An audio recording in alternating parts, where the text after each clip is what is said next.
Ini induk perusahaan PLN kan? Iya, Pak. Nah, ini pelayanan ini. Ini mati listrik ini kan? Iya, Pak. Ini bukan perusahaan yang datang. Ini ada perusahaan swasta yang subkontrak. Ini yang ke bawah. Jadi di pegawai-pegawai PLN itu banyak nganggur, enak. Banyak makan gaji buta dia di sini. Yang kerja itu adalah orang swasta.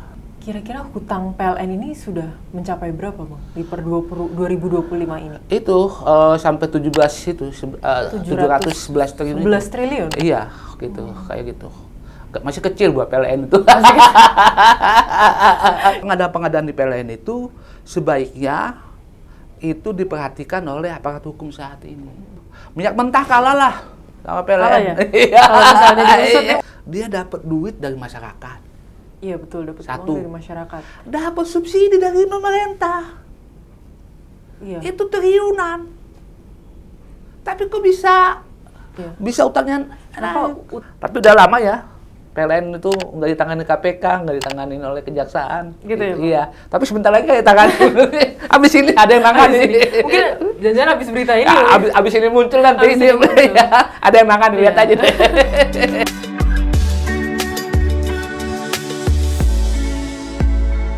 Selamat datang di Podcast 9, podcast yang digagas oleh 9 alumni Fakultas Hukum Universitas Indonesia lintas angkatan.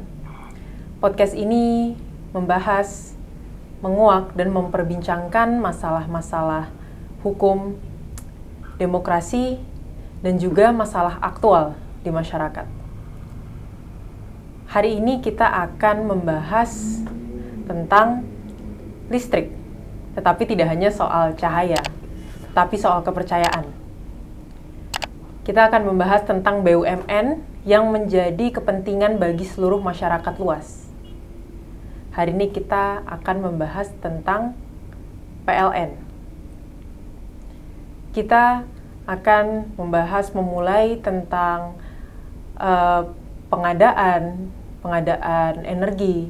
Kemudian kita juga akan membahas tentang dugaan hutang yang melonjak hingga 711 triliun dan juga dugaan tentang perjalanan fiktif direksi. Hari ini sudah bersama dengan saya, Abang Ucok Sky Khadafi, Direktur dari Center for Budget Analysis. Gimana Bang Ucok? Selamat datang. Ya, terima kasih undangannya. Ya. Sudah lama saya nggak lihat Bang Ucok ya di media. Iya. Apa kabar Bang? Baik sekali. Nah Bang, Bang Ucok ini kan merupakan direktur dari Center for Budget Analysis ya Bang. Boleh diceritakan nggak Bang, Center for Budget Analysis itu fokusnya apa? Fokus kerjanya? Jadi CBA ini adalah sebuah lembaga swadaya masyarakat ya. Itu dulu didirikan oleh teman-teman memang mantan-mantan aktivis anggaran dulu. Jadi kita itu dulu aktivis anggaran yang memang fokus kepada waktu itu masih transparansi anggaran. Jadi transparansi anggaran, udah itu kita pertama itu supaya pemerintah itu sangat terbuka kepada publik. Udah itu kita memperjuangkan untuk anggaran orang miskin, kayak gitu ya. Orang miskin, bagaimana orang miskin itu dapat anggaran secara langsung, gitu. Tapi kita kesininya, ke belakangnya itu mulai masuk kepada tender-tender, pengadaan-pengadaan gitu ya, banyaknya pengadaan-pengadaan pemerintah gitu. Selain anggaran, kita harus dikaitkan dengan pengadaan. Udah pengadaan, kita juga kadang-kadang kalau ada dokumen yang lengkap, kita juga harus melaporkan kepada aparat hukum, bisa kejaksaan, bisa KPK, kayak gitu. Jadi situ-situ aja. Jadi kita sebetulnya anggaran itu luas dan isunya itu, wacananya itu, narasinya nggak pernah mati, kayak gitu kan. Betul. Itu aja di apa itu, karena masalah gitu-gitu aja nggak pernah diselesaikan gitu loh, nggak pernah selesai. Tidak pernah diselesaikan ya, Bang. Makanya gitu. Bahasnya itu terus. Iya, kayak gitu. Itu. Nah, sebagai lembaga yang memang mengamati gitu ya, Bang, kebijakan publik, terus anggaran publik. Nah, tentu CBA ini mungkin tidak memperhatikan BUMN yang menjadi kepentingan seluruh masyarakat, yaitu PLN. Iya. sekarang ini apa yang menarik perhatian Abang dan CBA terhadap PLN ini? Yang kita angkat itu pertama memang perjalanan dinas, perjalanan dinasnya direktur utama. Yang kedua masalah pengadaan. Udah itu masalah pengadaan yang kelihatannya banyak memang yang udah gagal gitu loh, atau memang dihentikan gitu loh. Udah itu ada juga anggarannya, kita lihat anggaran pendapatannya, utangnya, udah itu segalanya ada di situ, asetnya semua kayak gitu, itu kita lihat. Baik Bang, mungkin kita mulai dari masalah yang dihadapi publik nih Bang, ya. Masalah nyatanya. PLN ini kan adalah urusan listrik, urusan rumah tangga, ya. Urusan rumah sakit dan industri lah ya Bang, segalanya lah untuk masyarakat Indonesia ini. Nah, tapi mengapa justru PLN ini menjadi salah satu BUMN, salah satu instansi yang paling sering dikeluhkan oleh masyarakat? Nah, menurut Bang Ucok, bagaimana pelayanan PLN itu kenapa terasa begitu jauh dari harapan publik? Jadi PLN itu kan pelayanan dasar dia, pelayanan dasar buat masyarakat. Udah itu juga dia membawa amanah gitu ya dari pemerintah gitu ya, termasuk dapat subsidi dari pemerintah gitu. Itu sehingga PLN ini tugasnya berat kayak gitu, tugasnya berat banyak, tapi ternyata memanagenya di dalamnya itu gitu, termasuk komisaris. Komisarisnya kan nggak direkrut gitu kan, hanya diambil doang, dimasukin di situ kayak gitu. Itu termasuk direkturnya juga kayak gitu loh. Apakah tidak ada transparansi di situ sepertinya? Rekrutmennya itu yang harus sebetulnya. Ya, rekrutmennya itu kalau memang ini perusahaan ini tanggung jawabnya besar, berarti harus merekrut orang SDM itu yang handal gitu, bukan titipan, bukan direktur yang bisa nyuap dia jadi direktur, atau dia memperpanjang nyuap dulu jadi direktur, bukan itu PLN yang diinginkan oleh PLN itu. PLN itu diinginkan yang andal, betul-betul ingin melayani masyarakat seluruh Indonesia. Ini seluruh Indonesia loh. Betul, bukan hanya di Jawa, seluruh Indonesia dia harus layani kayak gitu. Itu jadi karena rekrutmennya jelek gitu kan, yang masuk juga orangnya jelek kayak gitu, ya sudah terjadilah banyak keluhan-keluhan di masyarakat. Gitu. Kalau saya lihat juga sepertinya pelayanannya ini tidak kunjung membaik ya. Mungkin setiap tahun ke tahun PLN itu salah satu instansi yang kalau kita lapor sesuatu itu lama sekali gitu ditanganinya. Iya. Jadi gini, ini induk perusahaan PLN kan? Iya, Pak. Nah, ini pelayanan ini. Ini mati listrik ini kan? Ini bukan perusahaan yang datang, ini ada perusahaan swasta yang subkontrak. Ini yang ke bawah. Jadi di pegawai-pegawai PLN itu banyak nganggur, enak. Banyak makan gaji buta dia di sini. Yang kerja itu adalah orang swasta. Yang mereka itu. Jadi PLN di sini, swasta di sini, mereka yang layani. Makanya banyak itunya. Tapi kalau masalah duit, nanti pembayaran kan bisa melalui itu. Kalau dulu kan melalui PLN langsung, ada yang melalui bank, melalui apa bisa. Tapi ini pelayanan ini, PLN ini selalu swasta yang mereka pilih. Kayak gitu, bukan orang PLN-nya, tapi ada subkontrak kayak gitu. Itu riset kita dulu, kita udah riset dulu gitu. Saya udah melakukan riset itu. Jadi saya juga kaget, lah berarti yang melayani masyarakat dari rumah ke rumah itu bukan orang PLN. Itu adalah orang perusahaan swasta yang dapat kontrak dari PLN. Makanya mungkin tidak ada koordinasi yang baik dan cepat gitu dari PLN. Makanya pelayanannya dalam tanda kutip asal-asalan lah. Pokoknya asal selesai. Listrik mati, udah sambung, hidup, udah selesai. Mau dampaknya apa ini nggak penting kayak gitu kan? Itu yang terjadi. Mungkin ya Bang, menurut Bang Ucok nih, apakah perlu misalnya diaudit gitu PLN, kira-kira dari laporan yang masuk keluhan itu berapa yang tertangani dan berapa yang tidak? Kayaknya itu perlu ya Bang buat membenahi juga itu. Iya, mereka punya pengaduan. Mereka punya sistem pengaduan PLN itu. Itu ada semua pengaduannya kayak gitu kan. Kecepatannya juga ada kayak gitu. Itu mah nggak usah mereka tahu. Tapi setelah ada pengaduan, next-nya itu loh, apa yang mau dilakukan? Itu ya, di situ Nah. keterlambatan itu. Di Iya, situlah PLN itu kelihatan jalannya nggak begitu andal atau cepat. Kayak Contohnya kan gini ya Bang, gitu. seperti yang kita tahu, ironisnya itu, ketika kita telat membayar listrik, Iya, itu kan putusnya cepat ya Bang, langsung cepat. diputus. Cepat putus ya. Tapi ketika ada pemadaman yang tiba-tiba yang sekarang sering terjadi, Iya. contohnya itu Mei lalu kan terjadi di Bali ya. Iya, betul. Ada blackout massal, Iya, pemadaman betul. massal yang padam dini hari, Iya, baru nyala besoknya. iya betul. Itu kan sangat merugikan ya. Betul. Nah, ketika hal itu terjadi kan tidak pernah ada kompensasi juga dari PLN, Iya. ya kan? Nah, apakah pemadaman-pemadaman yang tiba-tiba seperti ini, yang merugikan ini hanya kelalaian biasa atau sebenarnya ada hal yang lebih mendalam soal itu? Iya, ada yang itu, ada yang kalau dia tiba-tiba mendadak begitu 1-2 hari itu, berarti memang ada sistem yang memang bukan kelalaian ini, memang apa namanya? Ada sistem yang dibiarkan kayak gitu. Gitu. Dibiarkan ya, Iya, harusnya di sini juga ada kesalahan pelanggan. Kalau udah pemadaman listrik itu sampai 2 hari sehari, harus diajukan class action harusnya. Minta ganti rugi. Harusnya begitu. Iya, ya, harusnya gitu. class Tapi action masyarakat ya? kita tuh baik. Masyarakat kita terlalu baik terhadap PLN ya. Iya, terlalu Padahal baik. sering dirugikan. Sering dirugikan. Gitu.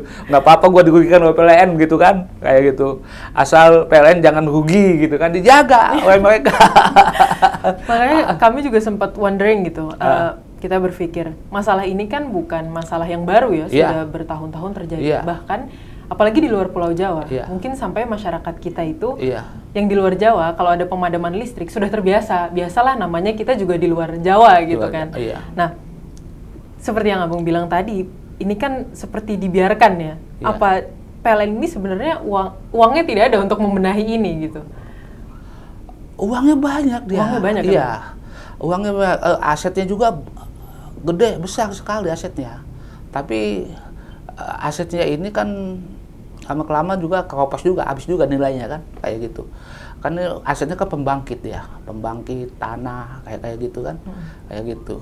Itu yang diambil oleh Danantara. Gitu, asetnya sekian gitu kan, tapi mereka nggak lihat utangnya berapa. Dan antara pernah nggak ngomong utang nggak kan? Iya, ngomong aset, potensi. pendapatan. Nah, tapi utang-utangnya PLN itu banyak, dari bank-bank ini ada banyak semua, dari laporan keuangannya itu. Dari Semua bank ada gitu, dari bank ini ada gitu, belum lagi nanti obligasinya kayak gitu, macam-macam lah. Gitu. Kalau dari kajian CBA ini, kira-kira hutang PLN ini sudah mencapai berapa Bang di per 2025 ini? Itu sampai 17 itu 711 triliun. 11 triliun? Iya, gitu, kayak gitu. Masih kecil buat PLN itu. Gitu ya Bang. Nah, Kemarin itu saya riset itu tahun 2013 itu.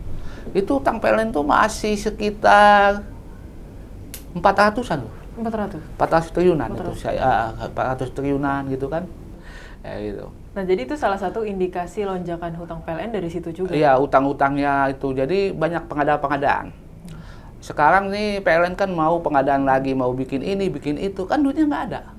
Terpaksa cari pinjaman dulu, cari utang dulu, kayak gitu. Jadi sebetulnya PLN ini tanpa utang nggak hidup dia. Tanpa subsidi dari pemerintah, ya, dia kan penugasan, dia kan ada subsidi, dia kan nggak hidup juga dia. Ya sebetulnya ini bisa mati keok dia di depan ini. Gitu ya, iya, utang udah banyak, udah itu banyak pengadaan-pengadaan yang harus diadakan. Kalau ini tidak ada pengadaan ini, kalau pengadaan ini nggak ada duitnya, nggak ada utangnya, nggak jalan juga. Harus cari duit kayak gitu. Nah, itu ya Bang. Nah, dalam beberapa tahun ini kan PLN itu menempuh kebijakan membeli listrik dari pihak swasta. Iya, swasta. Nah, betul. boleh jelaskan nggak Bang, ini sistemnya ini bagaimana dan apakah ini merugikan bagi PLN juga? Yang namanya itu bisnis enggak juga. Jadi ada beberapa daerah gitu ya. Ada beberapa daerah yang apa namanya tidak ada pertama mungkin tidak ada PLN atau mungkin arus listriknya kecil PLN, maka dia harus beli. Ada swastanya kayak gitu.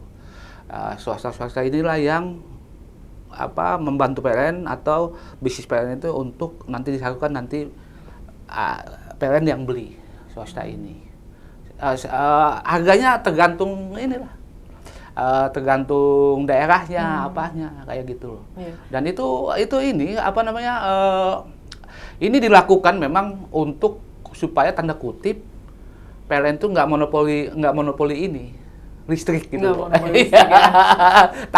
takut dia takut dibawa ke Komisi Persaingan Usaha kan nanti. Nah, kayak gitu. Kalau menurut Abang nih, menurut pengamatan Abang, dari pihak swasta memiliki pembangkit itu berapa persen milik PLN dan berapa persen milik swasta? Kira-kira, Bang?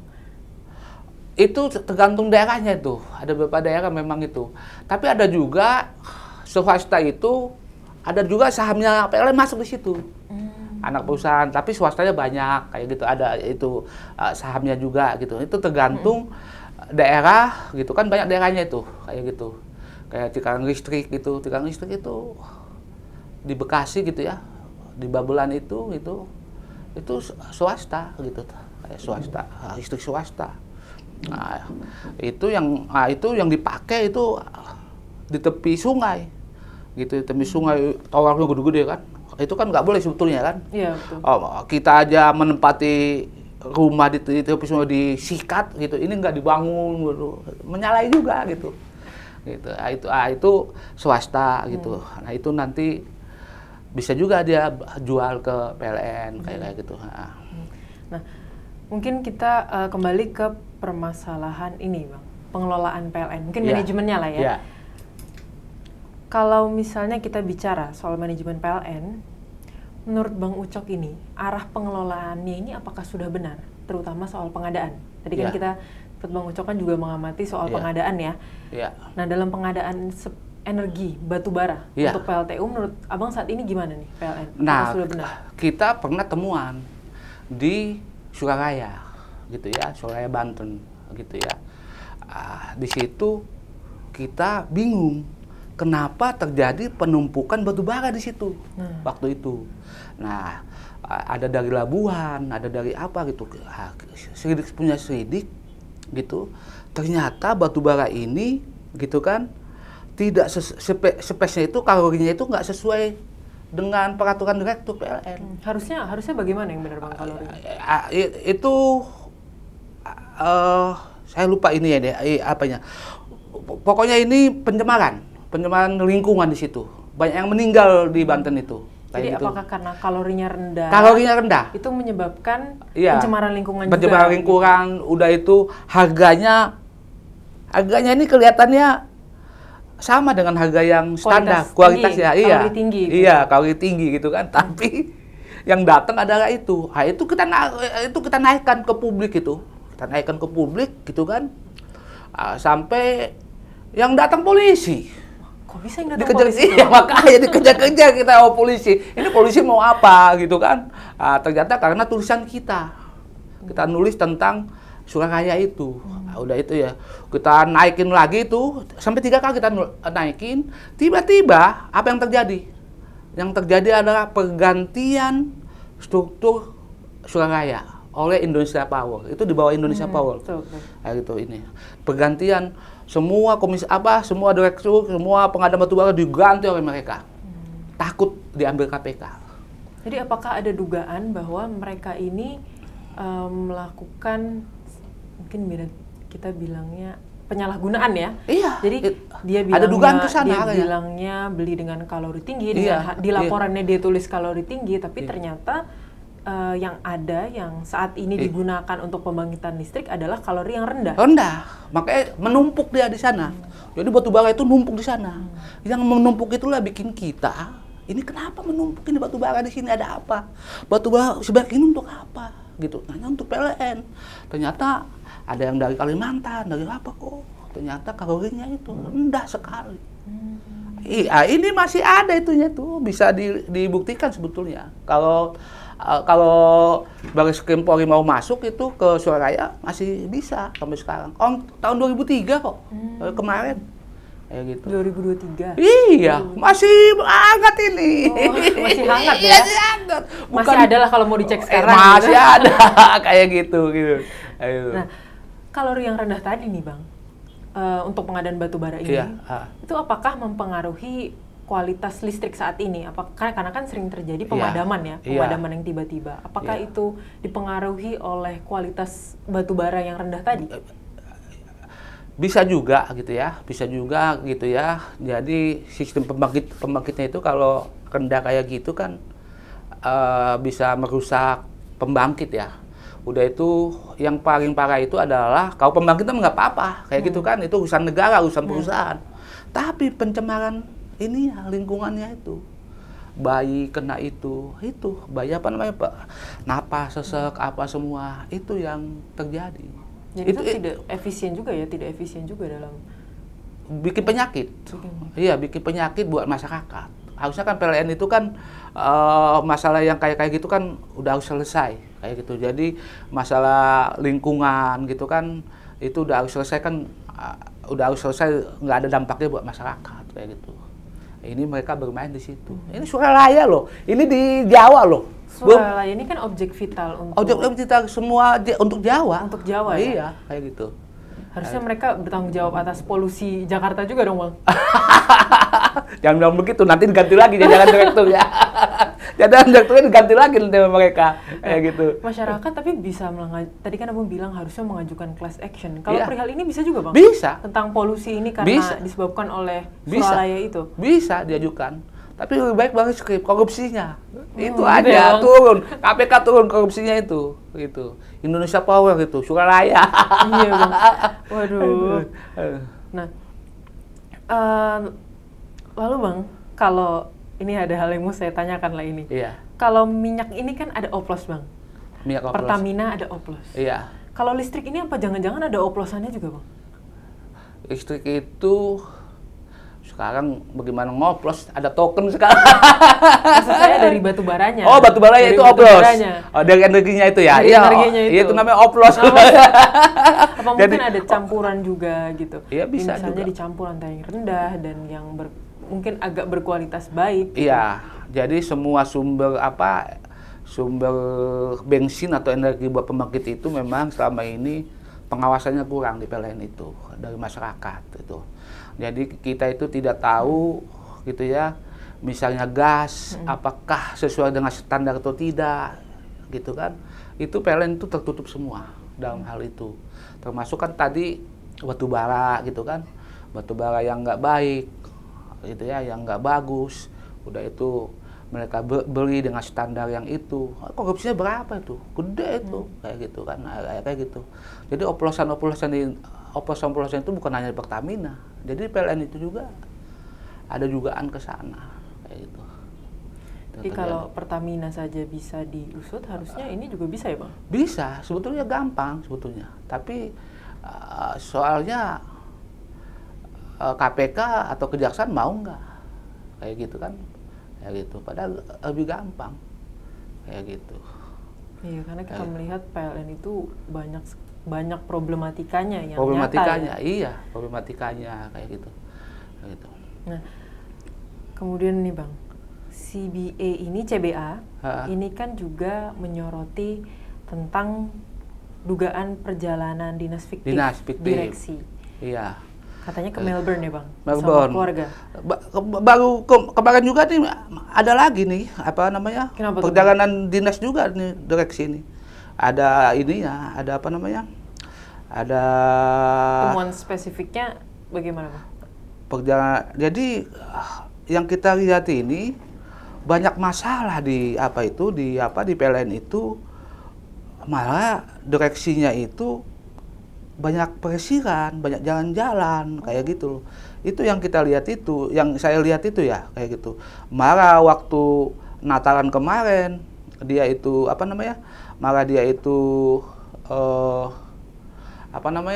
bawa keluarga kayak gitu kan, bawa keluarganya sendiri ke Australia kayak gitu. Ini harusnya kan kalau Natal itu kan dia harus di Indonesia dong. Siaga Nataru ya Bang? Iya, siaga Nataru dia kan. Ini kagak kayak gitu. Ini kan bikin kelihatan bikin masa bodoh dengan PLN lah gitu kan. Gue udah kenyang di PLN, mau dipecat kayak gue mau apa, yang penting gue bawa keluarga gue jalan-jalan dulu kayak. Dan sepertinya ini juga membuktikan kalau keprihatinan PLN terhadap apa yang masalah nyata yang sedang dialami oleh masyarakat ini makin jelas gitu ya Bang. Sepertinya kasarnya tidak peduli begitu. Tidak peduli. Saya baru terima tadi info satu ya. Terima info situasi instansi di pemerintah itu, PLN itu saat ini gitu kan. Apa namanya? Ini dari pagi ini begini penjelasan manajemen PLN. Sementara ini meskipun PLN belum memberikan ketenangan secara resmi ke publik, namun berdasarkan surat yang beredar, PLN sudah merilis pernyataan tentang rusaknya aplikasi internal gitu ya. Ada rusak aplikasi internal mereka gitu. Nah, itu diberitahu rusak aplikasi internal. Iya, internal yang kayak ini absen kayak gitu. Itu pertama ini. Pekerjaan seperti aplikasi manajemen surat, absen, pembayaran pekerjaan vendor, pekerjaan lainnya menjadi terhambat karena rusak itu. Itu satu. Ini berita baru nih. Berita baru nih. Nah, yang kedua, eksklusif dong. Iya. Ini. Ternyata yang bikin ini semua itu adalah yang bikin itu semua itu adalah PLN, anak perusahaan PLN juga. Kayak gitu kan.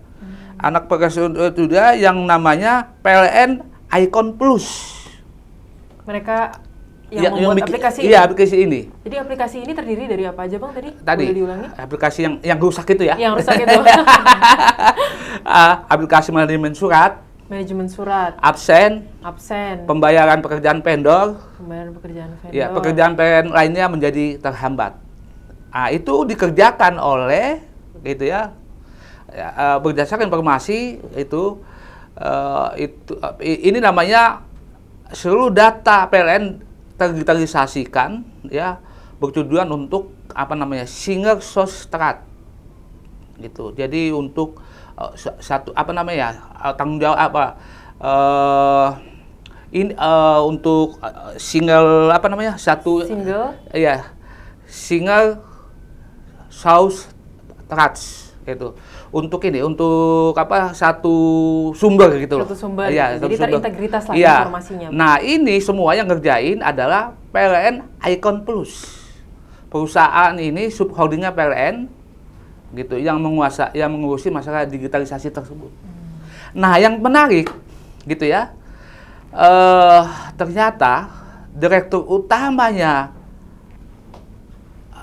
Icon Plus itu adalah Kronia Darmawan Prasojo. Berarti apakah ini terkait atas desakan CBA juga nih? Iya, ini perjalanan dinas fiktif ini, gitu. Tunggu dulu, jangan perjalanan dinas dulu. Jadi direktur utama PLN, Icon Plus, Cipto Perdana itu dibawa oleh Darmo ke PLN, gitu ya. Kemudian direkrut sebagai pegawai pro hire dengan jabatan eksekutif Vice Presiden. Gitu. Mereka dulu sama-sama di KSP. Dibawalah sama direktur utama. Nah, itu. Jadi kroninya juga. Jadi ini yang sebenarnya bukti konkret juga ya. Iya. Tentang tidak adanya transparansi soal hiring dan rekrutmen di direksi PLN itu. Yang mungkin itu juga mempengaruhi tentang manajemennya kayak gitu. Jadi ini yang bikin rusak lah. Bikin rusak manajemen gitu. Singkatnya begitu ya Bang? Iya. Jadi di antara mereka aja mengambil SDM, mengambil orang gitu. Jadi mereka itu nggak percaya dengan orang lain. Nggak percaya dengan yang lain. Dianggap musuh, dianggap bisa bahaya. Maka diambillah koloni-koloninya. Itu yang terjadi. Gitu di PLN. Gitu. Padahal seharusnya pro hire itu kan yang benefit bisa memperbaiki perusahaan gitu. Iya, yang punya kualitas kayak gitu kan. Yang punya handal. Kalau ini hanya untuk saling menjaga gitu ya. Iya, saling menjaga supaya jangan diganggu yang lain. Saling menjaga gitu. Iya, ya. itu. Nah, itu. Berarti bisa jadi dong, ini saya ulangi tadi, bisa jadi dong ini berkaitan dengan Karena kan tadi katanya aplikasinya ada absensi juga ya? Iya, absensi Absensi semua. juga. Nah ini kan CBE menyoroti Iya. perjalanan dinas ini. Iya. Nah, tapi CBE ini belum ceritakan nih Bang, temuan yang spesifik terkait hal ini apa Bang? Mungkin boleh iya. diceritakan gitu. Temuan yang spesifik itu adalah tentang yang di PLN itu ya, tentang ini apa namanya pekerjaan interkoneksi Sumatera Jawa. Jadi atau proyek pembangunan transmisi gitu ya, strategis interkoneksi Sumatera Jawa. Itu sekitar 500 KF ya, kayak gitu. 500 KF. Ini sebetulnya kenapa ini dibangun dulu? Ini dibangun untuk supaya beban apa tadi itu kayak batu bara itu rendah, kecil gitu loh. Ini temuan spesifik tentang ya, proyek ya? Ya itu tujuan ya, kayak gitu ya. Dan anggarannya ini itu sekitar 823 miliar. 823 miliar. Tiba-tiba ini proyek ini interkoneksi dihentikan oleh PLN. Gitu, dihentikan oleh PLN karena nanti akan merugikan PLN. Untuk menghentikan ini proyek ini, maka diaudit BPK lah. Dari BPK menemukan kerugian sekitar 466 miliar atas proyek ini. Proyek ini. Iya, kan 823 tadi. 823. Dihentikan proyek ini 46 perusahaan rugi. Dan kelihatannya supaya supaya ini tidak diambil oleh aparat hukum, maka sepertinya yang saya tangkap, yang saya tafsirkan atau saya duga di sini, PLN ini ngambil konsultan. Konsultan untuk membenarkan bahwa proyek ini memang harus dihentikan karena pelanggannya kecil katanya, teknologinya nggak bagus kayak gitu. Nah itu makanya proyek ya kayak ini utang loh, proyek ini udah utang, iya udah utang tapi nggak jalan, dihentikan sendiri oleh mereka yang bikin kajian. Jadi engkau yang mulai, engkau yang mengakhiri. Itu kerjanya PLN sekarang. Waktu membangun juga sudah buat hutang juga gitu. Iya. Tambah hutangnya ini. Iya. Mereka nggak lihat hutangnya sudah berapa ya Bang? Hutangnya tadi 711 triliun. 711 triliun. Wah, itu katanya sebelumnya melonjak cepat dari akhir 2024 ya. Iya. Saya sempat baca kajiannya CBE ini. Iya. Akhir 2024 itu baru 655 triliun. 500-an, 500 ya? Iya, 500. Akhir 2024. Iya. Sekarang masuk 700. Juli sudah 711 triliun. Iya. Besok naik lagi itu. Kita doakanlah PLN ini jangan naik terus hutangnya ya Bang ya. Kalau nggak naik terus bukan PLN namanya. Karena tegangan tinggi. Tegangan tinggi hutangnya harus naik. Mungkin kurang afdol kalau nggak naik. Iya.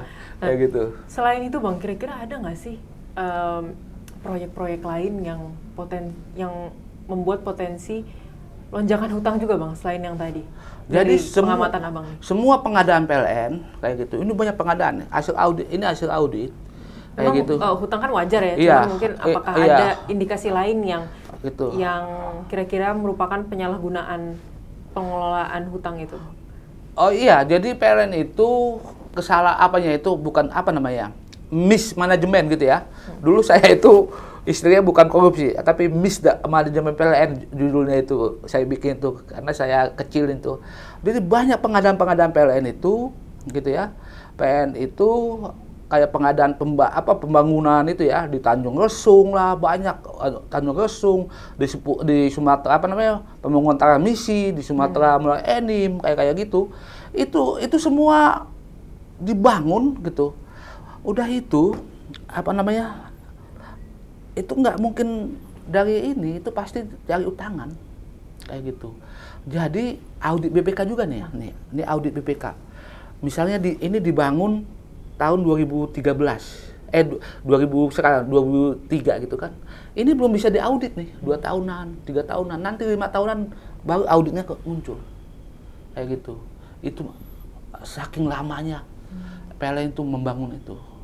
Jadi kamu bayangin, uang masuk di tahun 2013, tapi kadang-kadang pengadaannya tuh belum on. Belum on. Iya, kayak gitu. Bunganya bagaimana? Nah, itu nanti dilihat di perjanjian. Apakah bunganya setelah uang turun, perbankan nggak mau dong, uang turun harus jalan kan, kayak gitu kan, nggak mungkin ini kayak gitu. Itu banyak terjadi di situ, banyak kelalaian lah kayak gitu. Jadi memang saya nggak tahu nih, apa memang pekerjaan PLN sesulit itu gitu kan, atau memang Padahal kan sudah pro hire semua ya. iya, Sesulit itu gitu. Iya gitu. Padahal yang mungkin pengadaan ya.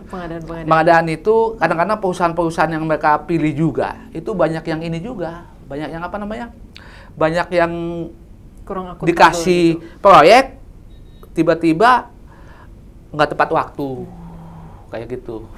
Banyak di PLN itu nggak tepat waktu, dendanya itu miliaran, puluhan miliar loh gitu. Kalau BPK masuk, BPK masuk, kamu denda sekian miliar gitu, kayak gitu. Nah, berarti Bang itu juga perlu diusut ya tentang misalnya pengadaan batu bara ini. Apakah dari perusahaan-perusahaan kan ada bidding-nya? Iya. Nah, dari perusahaan ini, apakah sudah menggunakan perusahaan yang memang akuntabel untuk pengadaan batu bara ini? Itu urusan KPK, harus masuk gitu. Jadi sebetulnya banyak pengadaan-pengadaan di PLN itu sebaiknya itu diperhatikan oleh aparat hukum saat ini.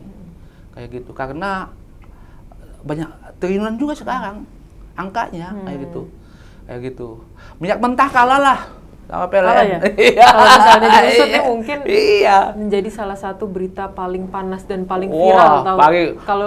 Paling sensitif itu PLN.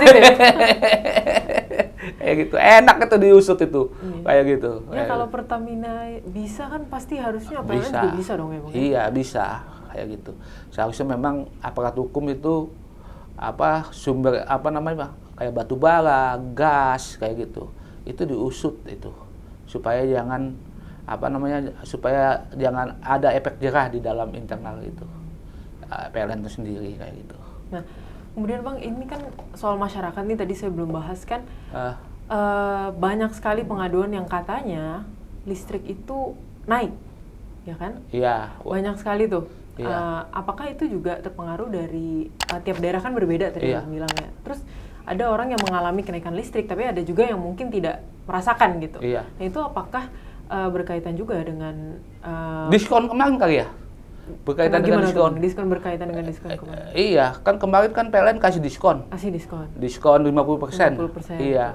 Habis dikasih diskon, tiba-tiba dinaikin itu. Supaya nggak terlalu terasa gitu ya. Iya, justru sebenarnya itu kan semakin terasa ya Bang. Semakin terasa itu. Kemarin saya bayar murah kok sekarang kayaknya mahal banget gitu. Nah itulah. Itu apakah sebenarnya diskon itu juga menutupi akan ada kenaikan listrik gitu? Menurut Abang bagaimana? Bisa juga kayak gitu. Itu kan yang terjadi. Ketika terjadi diskon sampai 50% kayak gitu, memang itu terjadi gitu kan. Tiba-tiba harga listrik pada naik.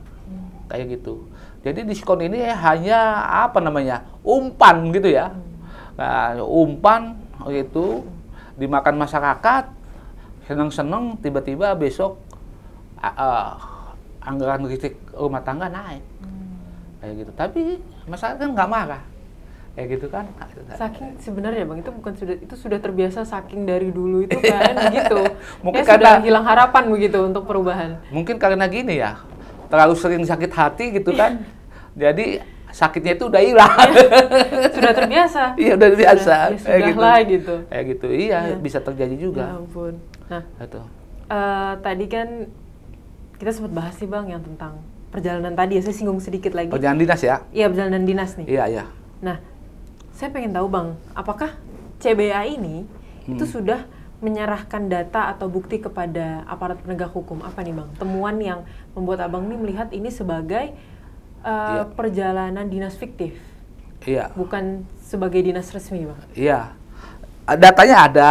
Data itu berbentuk tunggu ya tadi berbentuk ini apa namanya manifest gitu loh. Manifest itu kita dapat manifest itu data itu dapat kita manifest itu, tapi ini memang belum dilaporkan ke ini ke aparat hukum kayak gitu, belum kita laporkan, kita masih apa namanya masih biasa-biasa aja lah kayak gitu kan, kayak gitu. Aduh, manifest susah juga diambil. Gak apa-apa Bang, kita lihat dulu aja. Jadi kita belum melaporkan itu ke aparat hukum, itu manifest itu supaya memang dengan ya lama kelamaan juga nanti kita antarin kayak gitulah. Manifest yang kita punya kayak gitu kan, kita kan ada dikirimin gitu kan, ada dikasih kayak gitu. Udah itu kita juga dapat dikasih sama apa orang dalam juga dikasih kayak gitu kan, tinggal di ini aja sebetulnya di komplain, dianalisis diolah, itu udah menjadi suatu laporan nanti. Ketika Abang akan melaporkan ini, itu sebenarnya harapannya apa Bang? Karena ini kan Abang mau menyoroti ini untuk didesak ke Kejaksaan Agung kan? Supaya ada perbaikan di dalam. Kayak gitu ya, perbaikan di dalam kayak gitu. Pertama ada perbaikan sistem di dalam gitu kan. Udah itu kedua ada efek jerah pada orang PLN supaya hati-hati terhadap mempergunakan uang negara, uang perusahaan kayak gitu. Udah itu pengen ada efisiensi anggaran PLN kayak gitu, karena utangnya udah banyak, udah jangan banyak jalan-jalan, jangan banyak makan-makan kayak gitu. Apa mungkin seperti perjalanan dinas atau dugaan indikasi dinas fiktif ini itu juga mempengaruhi hutang yang melonjak tadi Bang? Kira-kira menurut pengamatan Abang? Enggak juga itu kayak kalau yang perjalanan dinas ini kan memang kadang-kadang udah dialokasikan sama mereka kan. Kalau utang udah dialokasikan, udah dihitung oleh manajemen kayak gitu. Tapi memang perjalanan dinas ini nggak usah jadi, tapi untuk dialihkan ke utang bisa juga. Kayak gitu nah, kan. itu maksud saya. Iya. Apakah Tapi yang penting buat kita itu ada perbaikan sistem. Ada perbaikan sistem. Iya, sistem di dalam itu diperbaiki supaya PLN ini tidak bangkrut kayak Garuda, kayak gitu kan. Ya Garuda ini sekarang hidup susah, mati susah, semua susah dia. Ya, PLN juga akan mengalami itu, kayak tapi, gitu kan. Pasti harapan kita juga supaya PLN ini bisa lebih baik, karena ini kan merupakan kepentingan hajat orang banyak ya Bang, kalau misalnya PLN ini. Iya. PLN ini kita masih butuh dengan PLN karena pelayanan dasarnya itu di dia kayak gitu kan. Kalau tanpa dia, kalau ini diserahkan ke swasta, mahalnya bukan main listrik itu. Kayak gitu. Tapi kan ada dia, negara juga ada subsidi juga dari negara, lumayan juga bisa membebani orang miskin juga kayak gitu. Nah, PLN ini kan sebenarnya tidak mungkin merugi kan ya Bang? Sebetulnya nggak usah merugi. Tidak mungkin merugi kan? Karena kan hanya PLN maksudnya pembangkit listrik ini. Gimana menurut Abang itu? Bagaimana? PLN ini ini deh. Ini perusahaan melayani masyarakat. Dia dapat duit dari masyarakat. Iya betul, dapat uang dari masyarakat. Dapat subsidi dari pemerintah. Iya. Itu triliunan. Tapi kok bisa untungnya anjlok kayak gitu kan? Iya. Bisa utangnya utangnya bisa anjlok dan naik, bukan anjlok. Utangnya yang labanya anjlok, utangnya yang naik. Iya, utangnya yang naik. Nah, itu gitu. Yang menjadi pertanyaan ya Bang. Iya, kayak gitu. Kalau dia memang pure bisnis gitu ya, hanya dapat uang dari masyarakat, utang banyak, oke lah, ini dapat subsidi loh dari pemerintah. Itu adalah tugas PLN dari pemerintah. Kayak itu kan dapat subsidi kayak gitu kan. Udah itu dapat banyak utang, pinjaman di mana-mana. Kayak gitu. Kok bisa ini? Bisa labanya anjlok gitu kan? Ada apa dengan PLN kayak gitu? Gitu. Kan bisa dari proyek-proyek yang tadi dibuat gitu, tapi ternyata di tengah jalan belum bisa jalan karena tidak ada pengadaannya gitu ya Bang? Bisa kayak gitu. Jadi proyek ada anggarannya jalan gitu, belum selesai kayak gitu bisa juga, kayak gitu. Belum diaudit kayak gitu kan. Itu kan proyek itu pasti diaudit oleh internal atau oleh audit BPK pasti. Ya, gitu. Jadi selain manajemen yang harus diperbaiki, harus diawasi ya Bang oleh KPK, Iya. BPK, audit untuk bisa membenahi ini semua gitu. Iya. Ya karena sepertinya sudah urgent gitu ya Udah, untuk PLN ini. Iya, harus kayak gitu. Tapi udah lama ya, PLN itu nggak ditangani KPK, nggak ditangani oleh kejaksaan. Gitu ya, Bang? Iya, tapi sebentar lagi kayak ditangani. Abis ini ada yang nangani. Mungkin jangan-jangan habis berita ini. Ya, ya. abis ini muncul nanti Abis ini, ini muncul. ya, ada yang nangani, lihat Iya. aja deh. Tapi itu sebenarnya jadi harapan kita semua ya Bang. Iya, Jadi supaya kita- ada perbaikan. Iya, sebenarnya kita juga mewawancari Abang, Iya. ingin kita membicarakan tentang PLN itu Iya. kan semua untuk kepentingan bersama ya Bang, Iya. untuk publik supaya tahu juga dan Iya. semua bisa dibenahi ya Bang ya. Harus dibenahi. Sebetulnya kita di sini ngomong kan untuk membenahi PLN sebetulnya. Bukan untuk menghancurkan, bukan untuk merusak, tapi ini ada kritik buat PLN supaya terjadi perbaikan di dalam. Kayak gitu. Kalau perlu ya Erick Thohir ini gitu ya. Ini harus segera mengganti yang namanya direktur utamanya. Kalau masih ini dipakai, kayaknya PLN itu akan ke depan itu akan tersyok-syok juga. Harus diganti. Itu ya Bang ya. Iya, harus diganti. Harus Ya, di-note tentang itu, Iya. harus diganti ya. harus direktur. diganti direktur utamanya, Darmawan itu. Ya, gitu. Nah, karena salah satu concern atau kekhawatiran utama ini kan seperti Abang bilang tadi tentang direkturnya ya. Iya. Nah, boleh nggak saya tanya ke Abang nih, kalau Ah. misalnya bisa berbicara langsung dengan Eh, Dirut PLN saat ini, apa 3 pertanyaan yang ingin Abang tanyakan ke Direktur Utama saat ini? saya pertama itu gitu ya. Kapan Anda mundur? Itu kan. Itu nomor 1 ya Bang? Enggak tuh, karena Anda udah kenyang di PLN. Masyarakat udah bosen, apalagi saya udah bosen lihat Anda gitu. Itu satu yang saya tanyakan. Yang kedua gitu ya,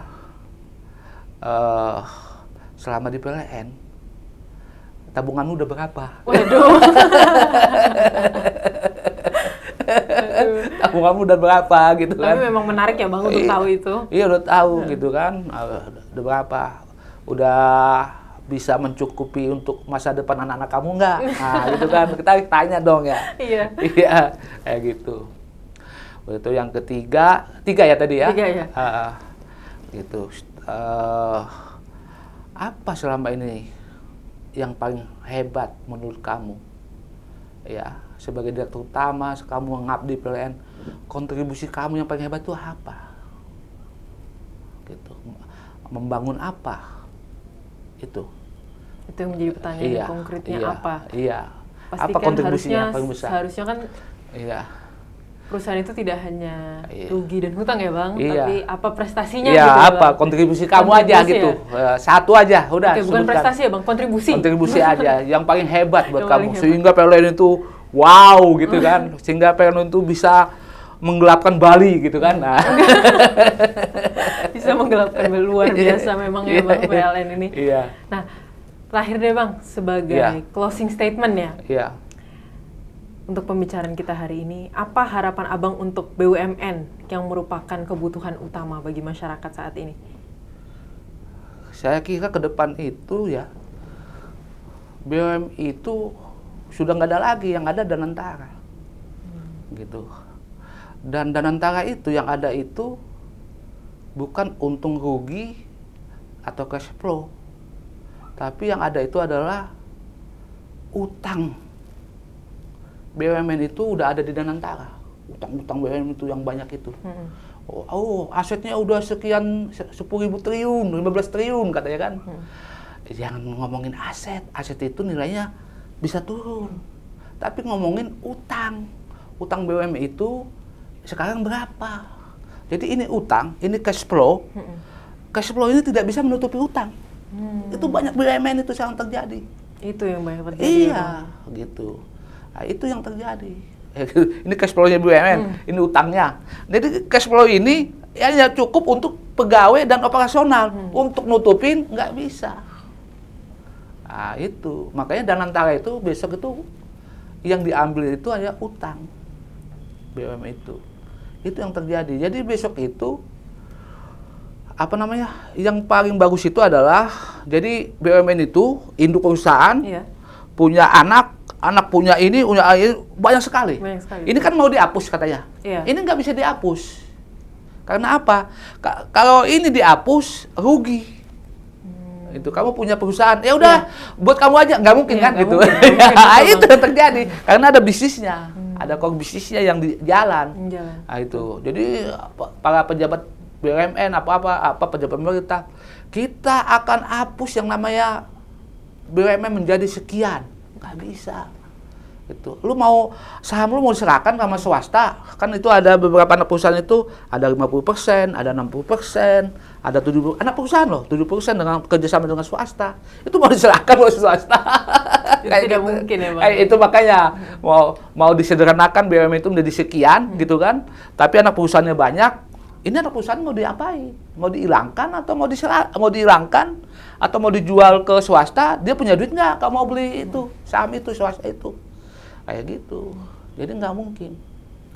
Kayak gitu. Itu yang terjadi. Jadi ke depan itu BUMN ini hilang karena kontribusinya atau dividennya buat negara udah tidak ada lagi. Sudah tidak ada lagi. Itu maksudnya. Kayak gitu. Kalau gitu harapan Abang untuk para BUMN, terutama PLN? Ya, saya kira tetap harus ada keterbukaan ya. Harus ada transparansi, pengolahan keuangan gitu. Apalagi kepada anak-anak perusahaan. Jadi selama ini annual report, laporan keuangan mereka ada itu karena mereka ada di melangking di Bursa Efek Jakarta. Maka mereka laporan keuangannya harus ke publik. Biarpun banyak yang abal-abal kayak gitu kan. Tapi menurut saya, biarpun dia nggak melanggang di Bursa Efek, laporan keuangan harus tetap dibuat. Harus tetap ada audit. Gitu ya, audit internal aja atau audit oleh konsultan publik kayak gitu kan. Itu aja dilakukan kayak itu. Sebagai keterbukaan kita mengolah duit perusahaan, mengolah duit negara, kita terbuka kepada masyarakat bahwa kita udah diaudit, gitu aja. Jangan bergelap-gelap dalam terang gitu. Jangan bergelap-gelap dalam terang. Ya, kita ini udah terang-terangan nih. Terang-terang. Ya, bukalah, kita udah tahu apa yang terjadi, nggak usah gelap-gelapan lah. Kayak gitu. Oke, Bang Ucok, Ya. terima kasih sekali atas kehadirannya hari ini. Keterangan-keterangannya hari ini luar biasa, jelas sekali. Dan mudah-mudahan podcast hari ini bisa memberikan publik akan harapan ya untuk perubahan gitu. Mungkin saya izin memberikan summary sedikit, mungkin lebih ke statement ya. Saat institusi sebesar PLN dikelola tanpa transparansi, yang rugi itu kan bukan hanya negara ya Bang, betul? Tapi kita semua yang menggantungkan hidup kepada cahaya. Terima kasih sudah mendengarkan podcast 9. Saya Jovinka Putri Bandini. Sampai jumpa di episode berikutnya. Tegakkan hukum, berikan keadilan.